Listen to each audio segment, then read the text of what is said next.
Let's roll.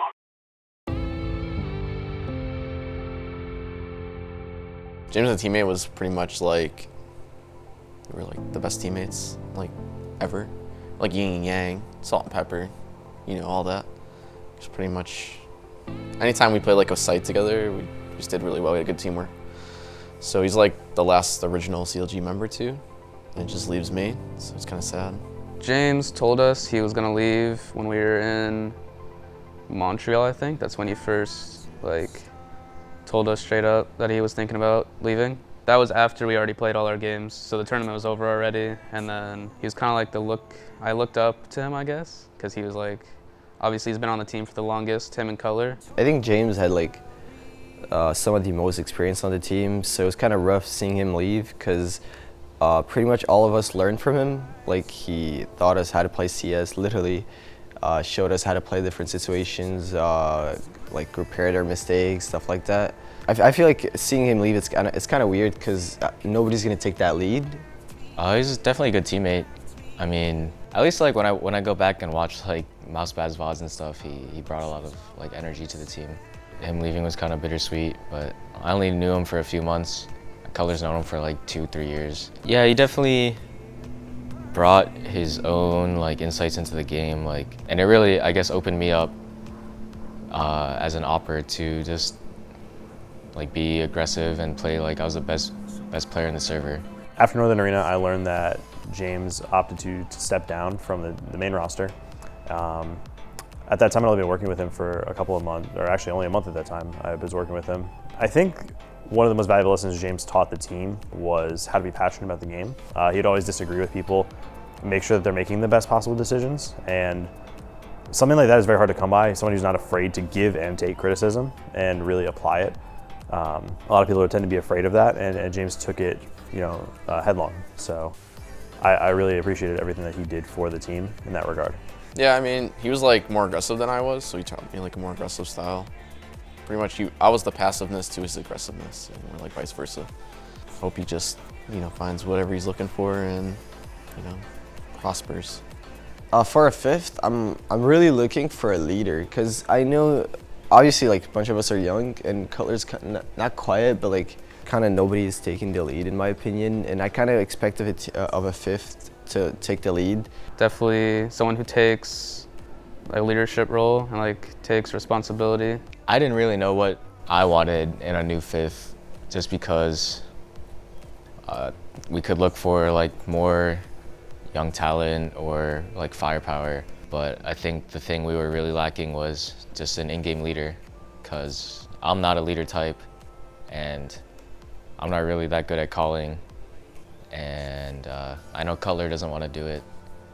So I think that's the biggest thing we need, to just have a leader come in and introduce a system in which we play in and just improve from there. Someone that, adds structure to the team and bring some kind of game plan instead of us kind of just fly calling and stuff like that.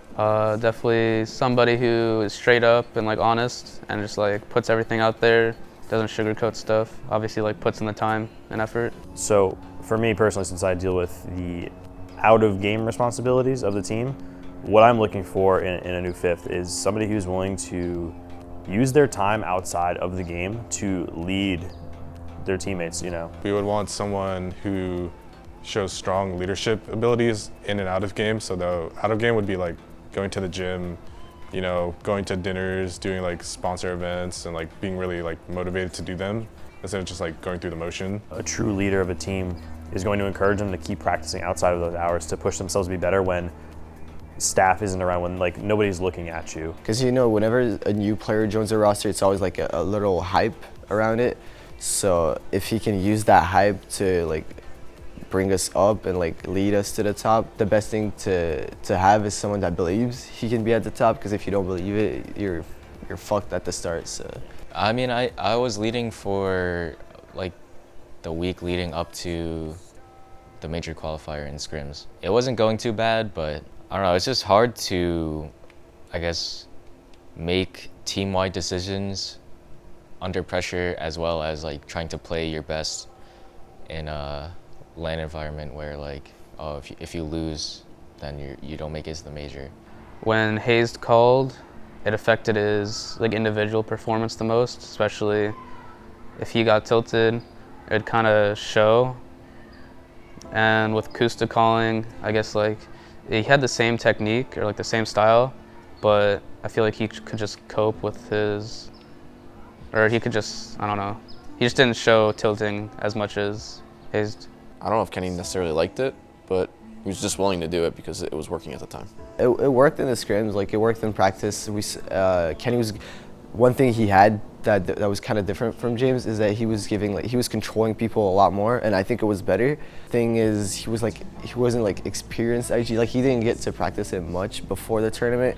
During like the 8th round of the half, like be like, yo, I don't know what to do anymore and stuff like that. I mean that, in my opinion, that comes with experience, and James kind of had it already because he's been like IGLing since like the start of this roster, probably like 4 months ago. I guess a lot of it is, for me, was hindsight. It was like, oh, I could have done this better, or like my teammates should have done this. And I mean, I wasn't leading for a long time, so my teammates didn't know what to expect from my calls. So our schedule for right now, as we're looking for our 5th and hopefully get them soon, is we'll be playing in the DreamHack Vegas closed qualifier, which is middle of January, and we will have our 5th for that. I think we start the Vegas qualifier on the 14th or the 15th, since we got invited to the closed qualifier. We definitely don't have that much time to practice, so we're just gonna be grinding a lot. It's pretty big for us because we don't get a lot of qualifiers for tournaments really anymore.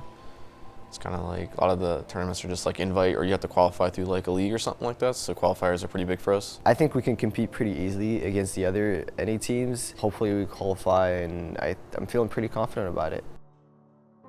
So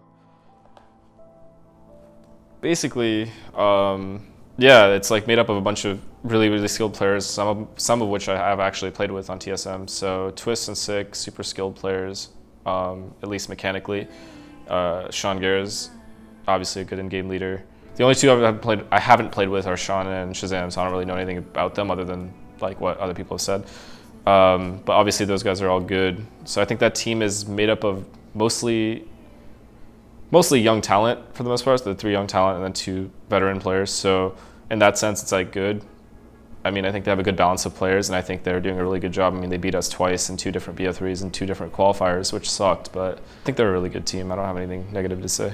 I mean, we'd been a team for a week prior to that. Like, I joined a week prior, and so I didn't really expect to even get a map from them, honestly, because I think they'd been practicing already. I'm not too sure.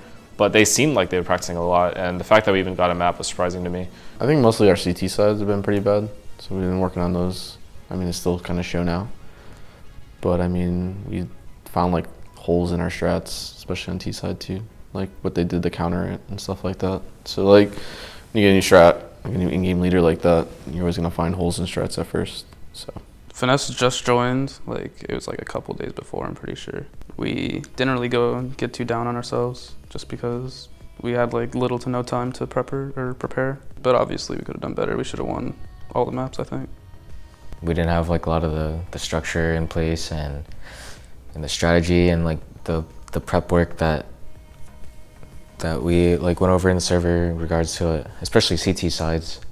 Didn't really expect much out of us a week in, so I mean, we didn't take away much from it other than the fact that we knew we had to practice and go hard from that point on instead of screwing around and stuff like that. So the second I got back from Florida, we started practice right away. back when John wasn't on the team, like James called and Kenny and myself, it was more like just on the fly, kind of like, you know, not really like who peeks this, who does that.